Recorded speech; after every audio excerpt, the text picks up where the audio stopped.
Hi, I'm with James Lim, aka Anthos Klaus. What's Klaus? Oh, Klaus. I think that one was his gaming handler. That's why he kept it. On Instagram, it's James.EK. You find him very easily. We're gonna dig into his mind, his brain, and everything else about him to understand, how he functions when he create all this. I don't know, cool, sexy, and very exciting sketches. I think we will learn a lot about James today. All right, let's go.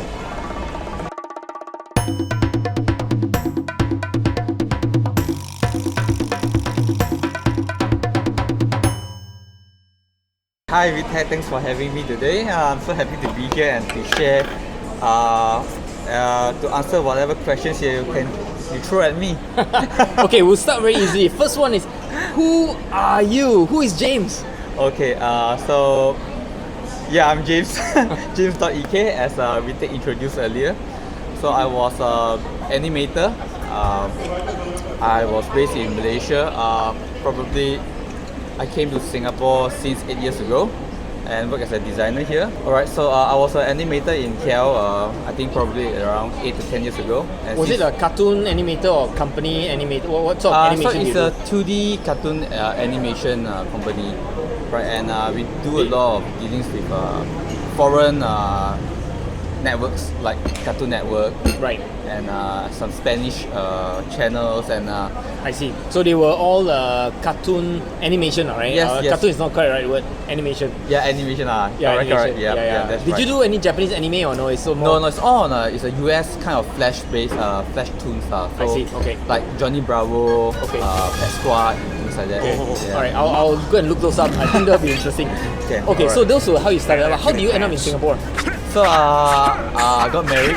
Oh, love brought you here. Yeah. So both me and my wife, we moved here and we started working here. Right. And I brought my passion along. Okay. While I did not continue my role as an animator, but more to a creative designer. But the passion for drawing never stops. So I continued drawing with sketchbooks because it's so tiring drawing with computer, digital. Yeah, so you just get back to analog for the sake of fun. Yeah, I mean you do too much with computer, so you want to make sure that your hands are all tied up with paper and pen and so on, right? Yes, just the analog feel of it. Correct. It's a different variation of drawing, and the feel of touching the paper is definitely different from paper. Understand, got it. Yeah. So, what did you study? I mean, did you study animation or did you study something else, or did you study like visual arts? I studied animation. Animation for 3 years at the One Academy. Right.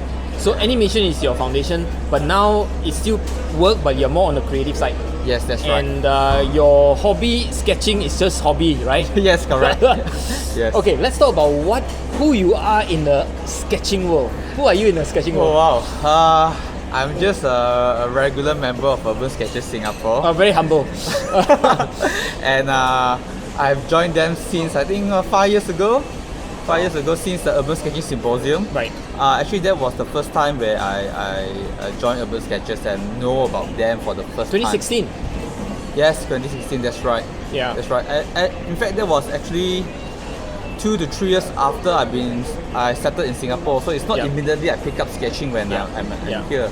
Yeah. But it's just that I lack of motivation sketching alone here. But when I met the group during the symposium, it was such a huge boost to. Yeah, amazing. It's amazing. Group. It's an amazing group. Eye opener and it's an amazing group. That's where it's all started. Where I started drawing vigorously. Yeah. But it's just so hot drawing outside lah. Right. We melt under the sun, right? Really, this seriously. is Singapore, tropical island. Nevertheless, it is hot. Yes, it's just burning. So warm, but and I guess that's how I find comfort in sketching indoors. Right. Yeah. Okay, very good.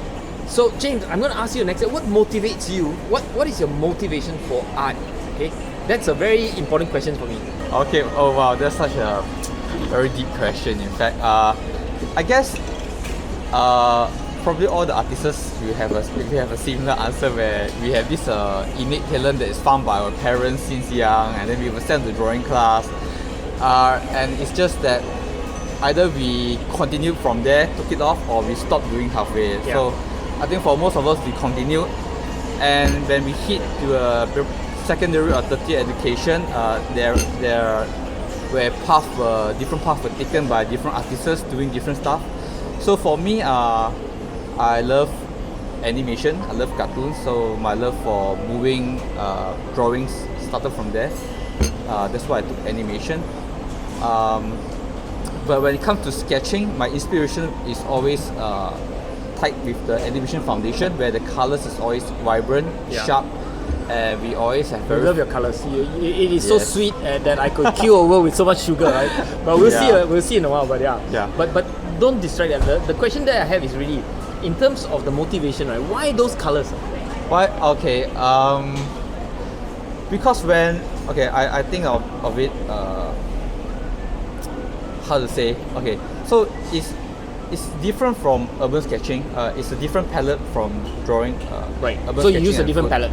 Yes. Okay. But the reason why I have today's color palette is because when I draw food, right, I actually want to make the drawing look better than the actual food. Of course, it is to be kept for eternity. The food you eat gone, right? Exactly. But the piece of paper is going to stay there for a long, long time. Yes. Especially if you digitize it, in the internet, it's going to be there for a long time. So you want it to make it more looking more enticing than the actual food. Yep. So the color has to be intense Yep. or stronger or more vibrant than the actual food. Yeah. Right. And these colors were actually inspired by the foundation of animations that I learned. Yeah. Where it's pleasing to the eye. It's more. I mean, in animation stuff we have this RGB color and stuff, but it's too technical lah. Yeah. But it can be translated. It can be. Yeah. Yes, it can be. So we're going for those softer tones where it's more pleasing to the eye. Yeah. Okay, so James, maybe before we talk about material and all that stuff, why don't you show us some of your sketches?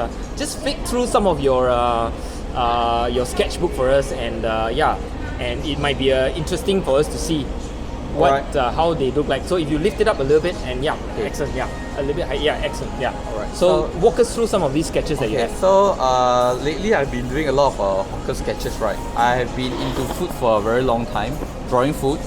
But just for a change, I try to do the person or the people making the food instead. Yeah, right. It's about the people, not just the food. Yes, both actually, right? Yep. So when I learn about the origin of the food, when I draw the stores, right? Yeah. And they share their stories with me. It's actually there's so much details and behind the scenes going on. Yeah.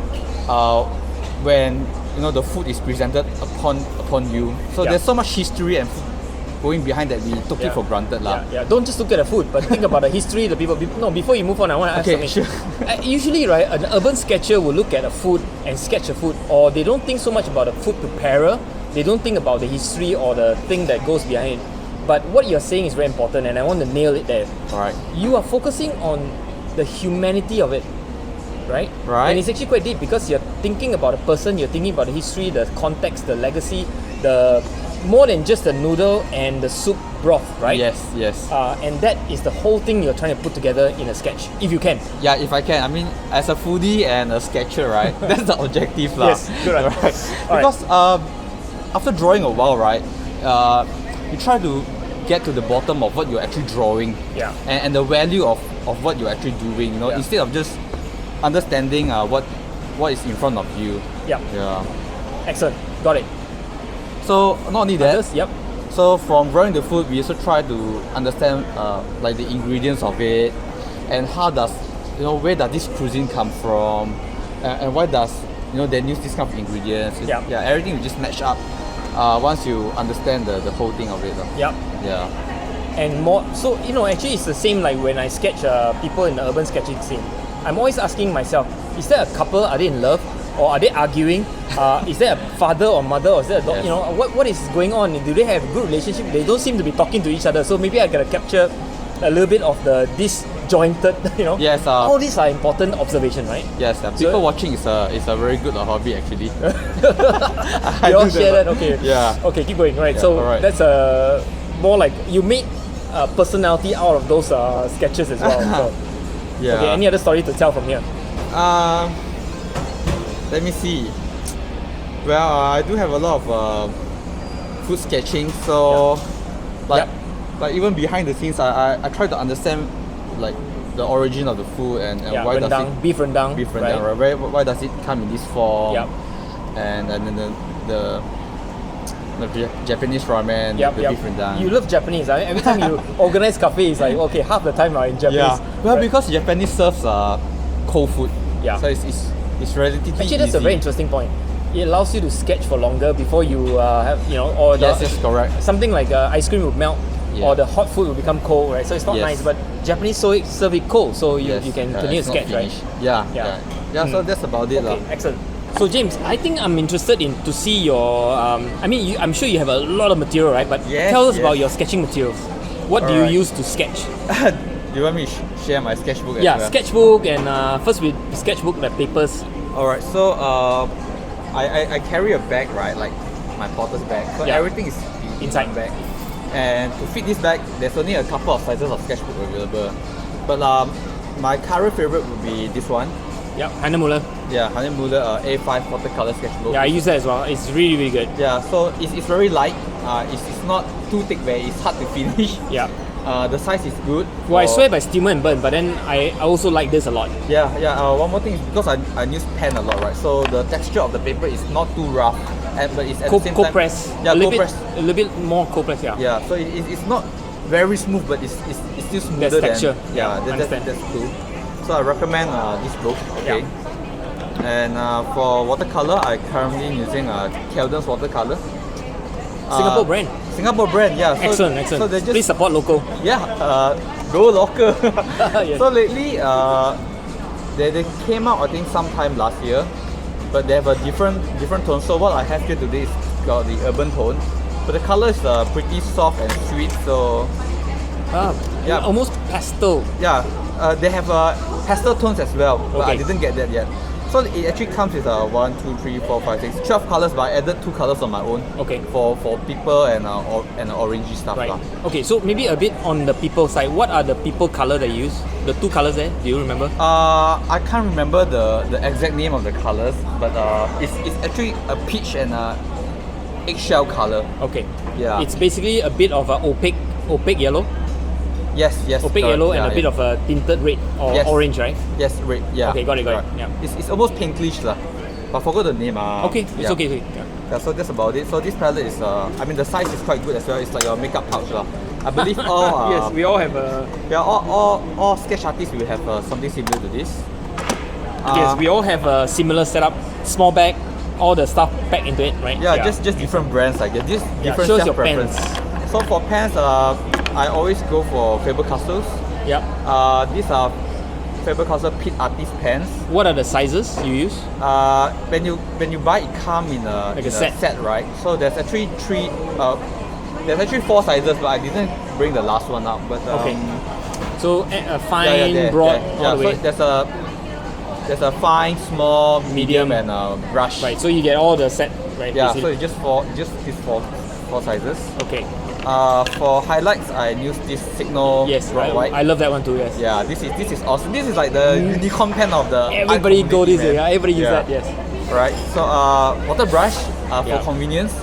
So this is actually a Hobian Holbein, yeah. medium sized water Yeah. brush. This is quite old. I think I've used this for 1 or 2 years already. Yeah. And Yep. and this is my color pencil case from Faber-Castell as well. So these are all Also pastel. all these are watercolor soluble color pencils lah. Yep. So you can see it's this one is Gold Faber Aqua Excellent. pencil colors. So you carry what about 16 colors, maybe 18 colors there about. Yeah, around that I didn't count, but it's like maybe Yeah, 18 or 20. Yep. Good Yeah. selection. Yeah. Yeah. Excellent. Yeah. Excellent. So that's about it. Okay, thank you. So James, as a founder of cafe sketching in Singapore, Alright. well, tell us about it. Alright, so cafe sketching started around this time 3 years ago. 3 years ago. Okay, years I ago. can't remember. I remember it was 3, Okay. 4 years back. Yeah, so I mean it's just a click from Urban Sketchers lah. It's not totally entirely a new group. But what happened is, normally after a morning session of urban sketching, right, everyone gets pretty warm and hot. And Well, then we you're go sweaty and you want an aircon place. Yeah, so we always find aircon places for lunch, but most of us are either not satisfied with the earlier sketches or they want to do more. Yeah. So we continue, after drawing, continue from our lunch, right? Drawing after lunch, and usually it's either the same dining place or we move to Somewhere nearby. Right. Or somewhere else, yeah. Yeah. So, but it's still indoors. It's still with aircon, with chairs and tables and accommodations. So it all started from there lah, where we find comfort in drawing indoors. Yeah. But despite drawing differently, it actually has the same fundamental. When we draw buildings, when we draw food, it's the same fundamental. We have to understand shapes and perspective. Yeah. It might be something similar, same foundation, but what we are looking at is either you draw a beautiful building or a beautiful food.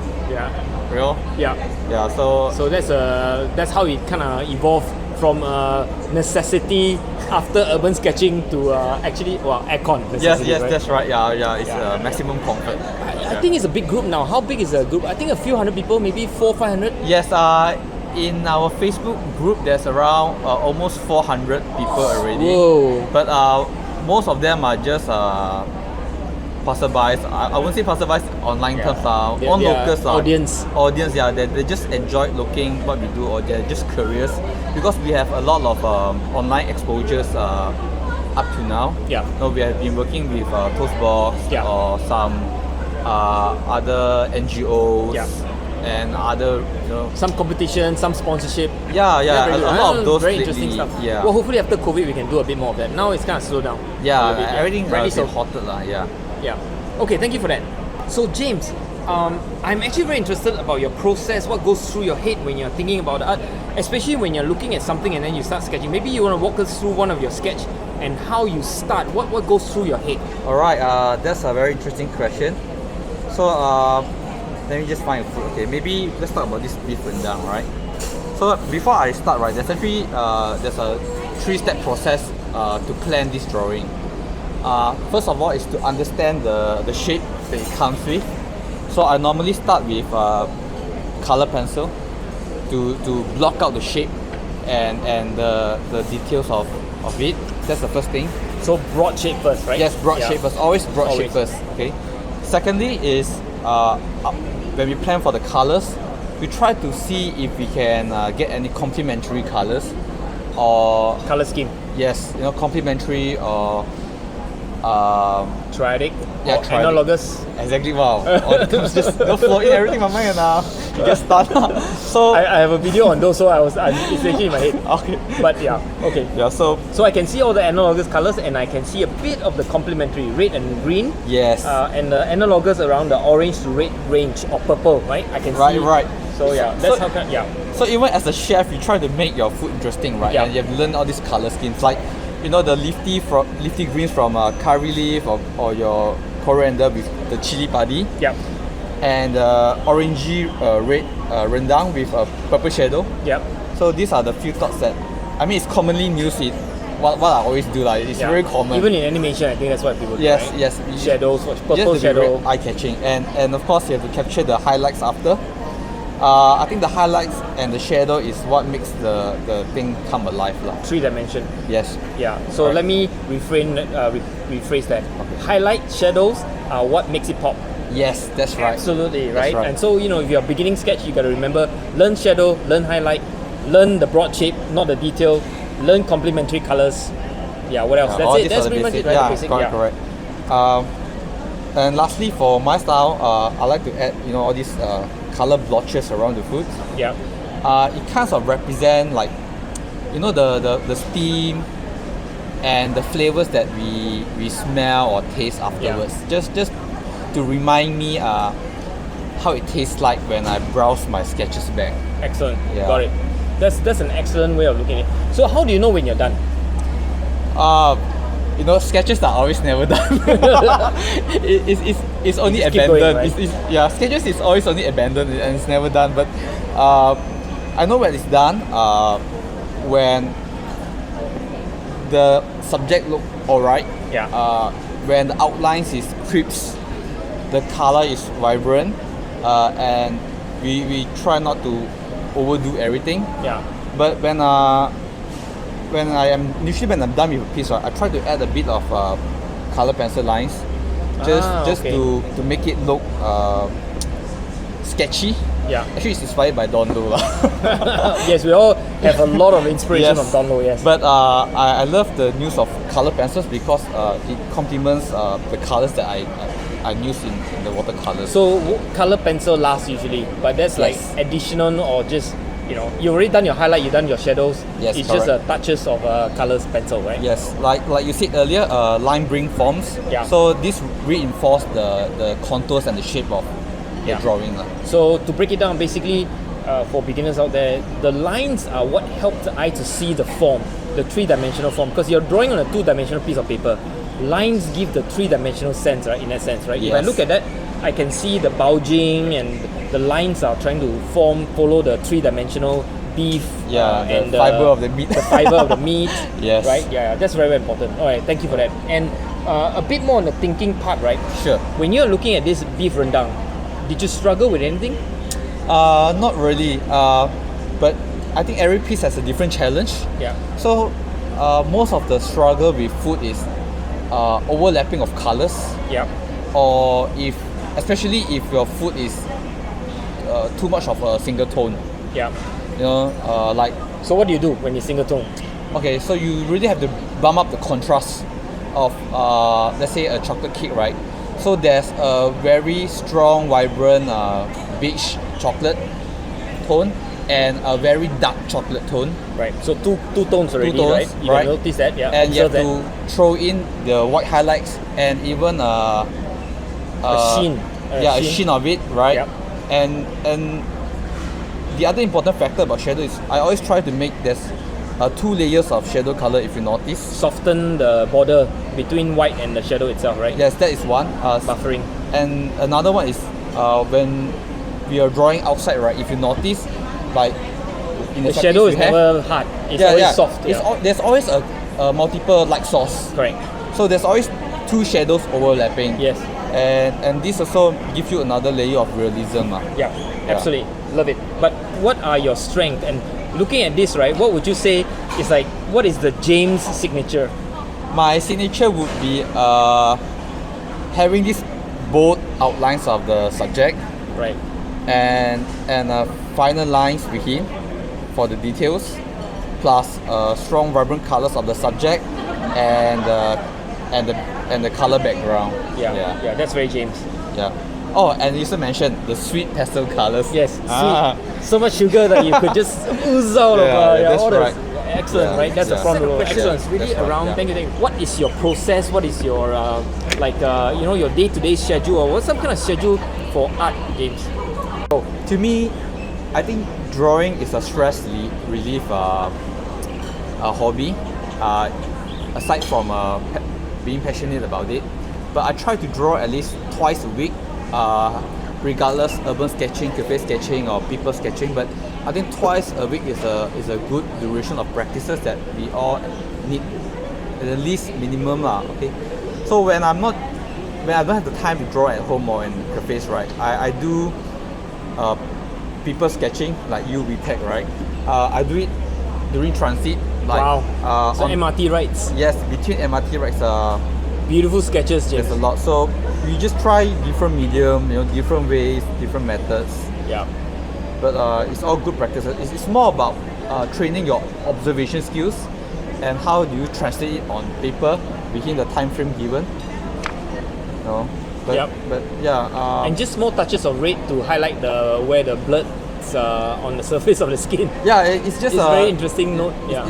It's foundation of animation with all the red cheeks and the nose and everything. That's what we always do. But I think practices is the key of doing well. Like you said, I remember you. One of your motto is to put in 1,000 hours into 10,000 something. hours. 10,000 hours into 10,000 something. hours. Always, And all these are little steps towards that lah. Yeah. Little steps. Every minute counts. Yeah. But so Yeah. just find time to do sketching at home or outdoors, even in between transits. Excellent, thank you for that. So James, very simple, right? If you start years ago, you started years ago, right?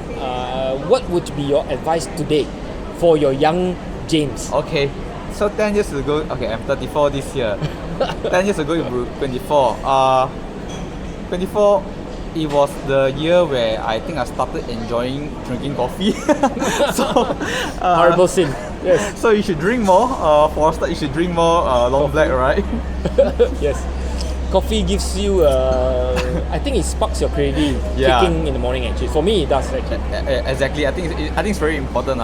It's good to get addicted. Okay, with drink lots of coffee. Well, not too much, but enough. Secondly, I think we should. I mean, the advice I would give myself is to be less stressful to your job. At that time, I think I took too much priority in working. Yeah. We should slow down our life, do more sketching instead, because like today, even my passion in sketching bring me different kinds of opportunity. Yeah. Doing different kind of freelance, and that lead to doing murals, Yeah. like menu productions, CI productions, so many different opportunities aside doing animation and video editing. Yeah. Enrich your life so much more, right? Yes, it just broaden your perspective and your skill sets, because after sketching for so long, it really strengthened your foundations. So yeah, that's my advice to my old self lah. Just Chill. just chill, do more drawings. That's prioritizing your main work. Use more of your hands, practice, right? Yeah. Enjoy the process, chill. Yeah. Very good, very good advice actually. That's right, yeah. Yeah. Okay. My channel has a lot of young studying out hobbies, right? What's your advice for them? Okay, for them, I think you have to join a community where more people draw. You have to draw more inspiration from them, from online community, from real life community. You have to draw a lot of passion, inspiration from them. It's also best if you hang out with them, just to see them do it on the spot in front of your eyes, and you can ask them questions directly. Once they are done, not about their sketching. Yeah. You always learn a lot. We always learn a lot from face-to-face learning. Right? Yeah. So what a lot of people does now is they like to see, but they are afraid to start on their own. Yeah. But it's either because they are afraid of not doing a nice drawing, or they are afraid of making mistakes. Yeah. My advice is you just have to dive deep in first. You just have to put one step Yeah. in. Just keep going. Yeah, because if you have to start somewhere with your first step. If not, you'll never start doing. Yeah. And by doing it, we all learn by doing mistakes lah. Frankly speaking, even me, you, whoever, everybody. So if you're afraid of making mistakes, you'll never get this started. Yeah. I think there's a saying that says we all have 10,000 mistakes. The sooner you get rid of them, the better. Yeah, that's right. That's right. That's so you true. just gotta get rid of all the mistakes, and then before you know it, you're much better than That's you, right. you were. You just gotta be better than yesterday. Yes. Yeah. If you really don't have the kind of confidence to meet people or to start, I suggest you joining workshops, or free demos. There's plenty. A lot everywhere. Even Whee Teck, you look at in his channel, right? There's so many free demos, or you can go to those one available in Overjoy. And Yeah, plenty. In Singapore, a there's a lot. Yeah. Just dive deep. Just go for it, right? Yeah. So thank you very much, James. I appreciate Thank you. Thank you for having Thank you for appreciate your sharing of all your wisdom.